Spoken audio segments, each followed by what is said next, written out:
Fala pessoal, mais uma videoaula e hoje com o assunto insuficiência cardíaca. A insuficiência cardíaca também pode ser chamada de insuficiência cardíaca congestiva. E o que é essa doença? Ela acontece quando o coração, por algum motivo, ele não consegue mais bombear o sangue na quantidade suficiente para atender a demanda do organismo. Então o coração ele vai ficando cada vez mais fraco, insuficiente. Isso pode acontecer também, em alguns casos, devido ao aumento do coração.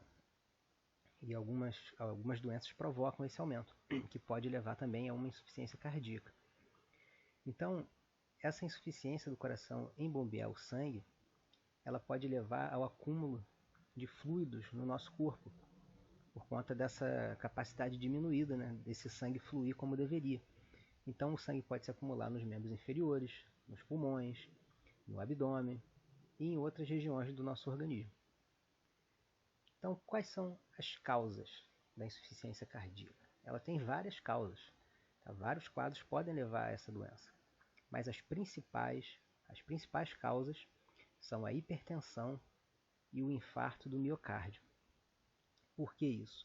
O infarto do miocárdio ele vai provocar, quando a pessoa sobrevive, a necrose de uma parte do coração. Então, vai haver perda cardíaca. Então, após um infarto, a pessoa vai ter o seu coração com uma capacidade reduzida. Ele não vai mais bombear sangue como antes do evento.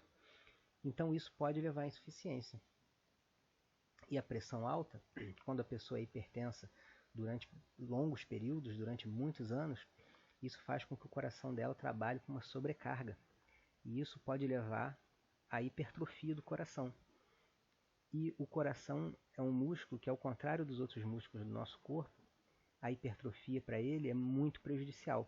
Porque quanto mais grossas as paredes do miocárdio, menos sangue ele vai conseguir bombear. Porque vai diminuir o volume de sangue que consegue preencher os ventrículos e os átrios. Então, quanto mais grossas as paredes, menos sangue vai sair a cada bombeada. Então, a hipertensão, junto com o infarto do miocárdio, são as principais. Mas também existem outras, como a doença arterial coronariana, doenças nas válvulas cardíacas que fazem a separação entre os átrios e os ventrículos, doenças congênitas, que a pessoa já nasce com elas, cardiomiopatias, que é o caso do coração aumentado, a endocardite e a miocardite, são inflamações provocadas por infecção, e também o diabetes pode contribuir para o aparecimento dessa doença. Sintomas. Os sintomas da insuficiência cardíaca, quando a doença ainda está no início, eles podem ser brandos e a pessoa pode nem apresentar algum sintoma específico. E em alguns casos, a pessoa pode confundir esses sintomas com alguns sinais naturais do envelhecimento. E isso é muito prejudicial, porque quando ela chega a procurar ajuda médica, a doença vai estar muito avançada. Então, os sintomas como cansaço e falta de ar são muito comuns nessa doença. Por quê? Se o coração não consegue enviar o sangue suficiente para o corpo, vai faltar nutrientes e oxigênios. E isso vai se manifestar em forma de cansaço e falta de ar. Aí, em pessoas mais idosas, ela pode confundir isso como se fosse uma consequência natural do envelhecimento. E isso é perigoso. Quando a doença ela já está mais avançada, a pessoa pode manifestar os seguintes sintomas: falta de ar, inchaço dos pés e das pernas, falta de energia, sensação de cansaço, dificuldade de dormir à noite devido a problemas respiratórios. Isso aqui é devido à ortopneia, que é a dificuldade de respirar quando você está em posição deitada, abdômen inchado ou mole e perda de apetite, tosse com muco espumoso ou catarro. Isso aqui é devido ao acúmulo de líquido nos pulmões, aumento da micção durante a noite, confusão mental e memória prejudicada. Isso porque o nosso cérebro ele demanda uma quantidade muito grande de energia. E se o sangue não estiver circulando adequadamente no nosso cérebro, isso vai levar a confusão e perda de memória. Tá? Então esses aí são os principais sintomas da insuficiência cardíaca. E ainda falando sobre os sintomas, esses sintomas eles podem ser diferentes quando a insuficiência cardíaca ela ocorre no ventrículo direito ou quando ela ocorre no ventrículo esquerdo. Tá? Então nós vamos ver aqui algumas diferenças de quando ela atinge o lado direito do coração e o lado esquerdo. Então, sintomas da insuficiência cardíaca direita. O principal sintoma nesse tipo é o acúmulo de líquidos que causa inchaço ou edema nos pés, tornozelos e pernas.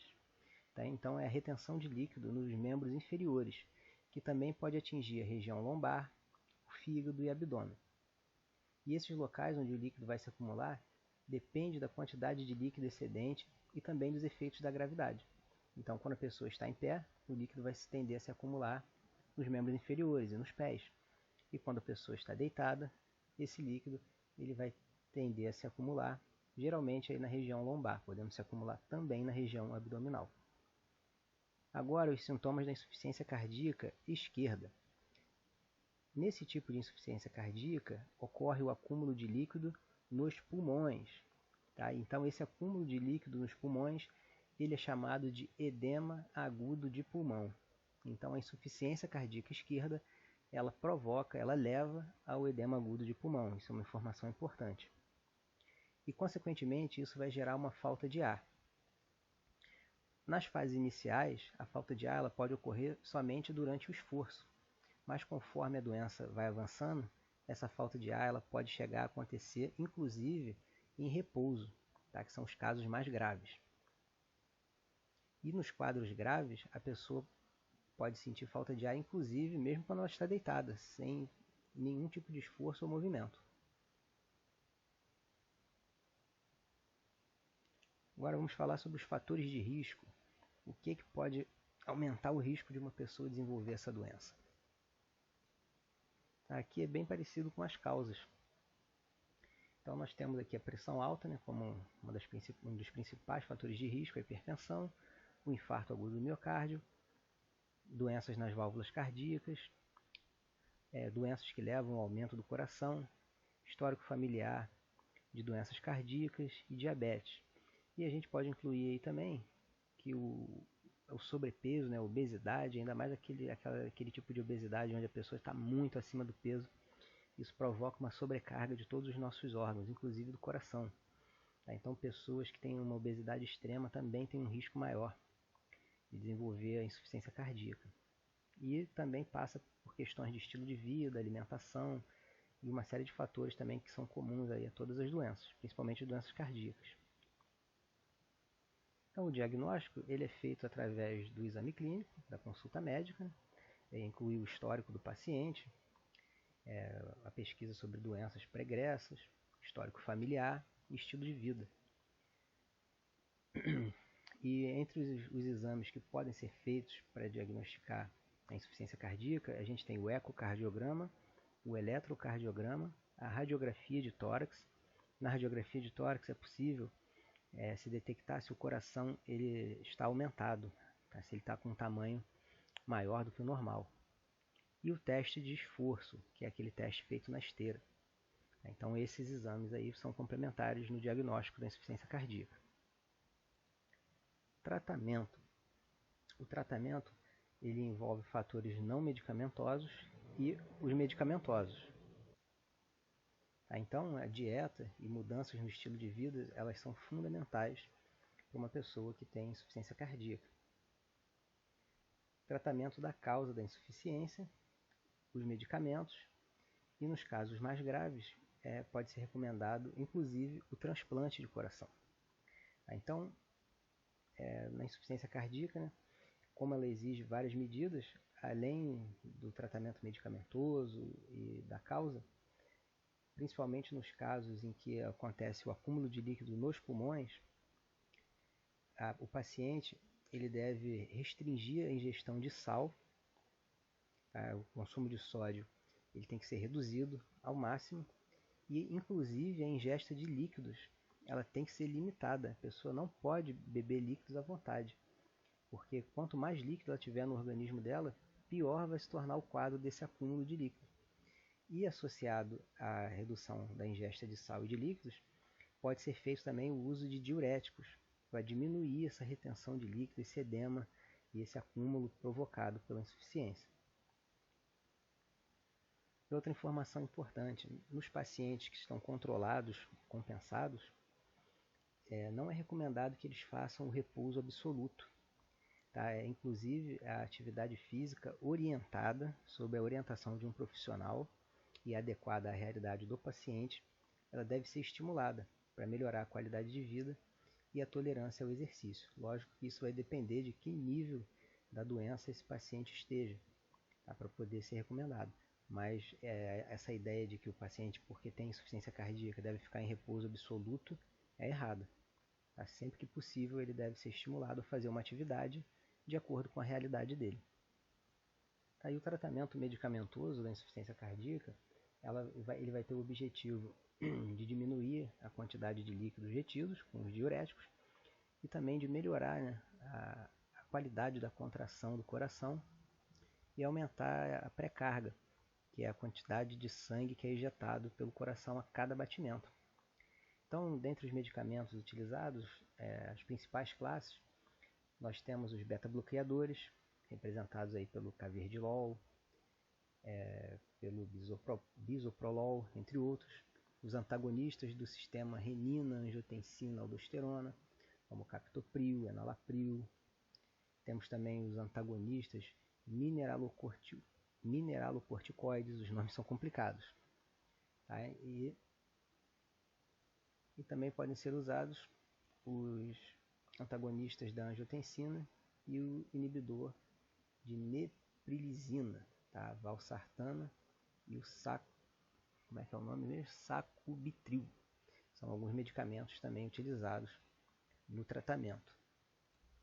Em alguns casos, pode ser utilizado também o marca-passo, que é um dispositivo que é instalado sobre a pele e ele atua sobre os batimentos cardíacos, dando estímulos elétricos para que o coração se contraia de maneira mais eficiente. E esse tipo de equipamento ele reduz o risco de morte súbita pelas arritmias. Outros procedimentos cirúrgicos que podem ser adotados, a gente pode citar o exemplo da revascularização miocárdica. Aqui na aula de infarto do miocárdio, eu acho que eu deixei um link lá sobre ou então tem uma imagem mostrando como é feita a ponte de safena, que é feita essa revascularização miocárdica. Então também pode ser utilizado para melhorar, né, a perfusão ali da região do miocárdio, principalmente se o paciente tiver alguma doença arterial coronariana obstrutiva. E também pode ser feito as trocas valvulares, nas situações onde tem o comprometimento dessas válvulas cardíacas. Então, esses são procedimentos cirúrgicos que também podem ser feitos para uma melhora do quadro da insuficiência.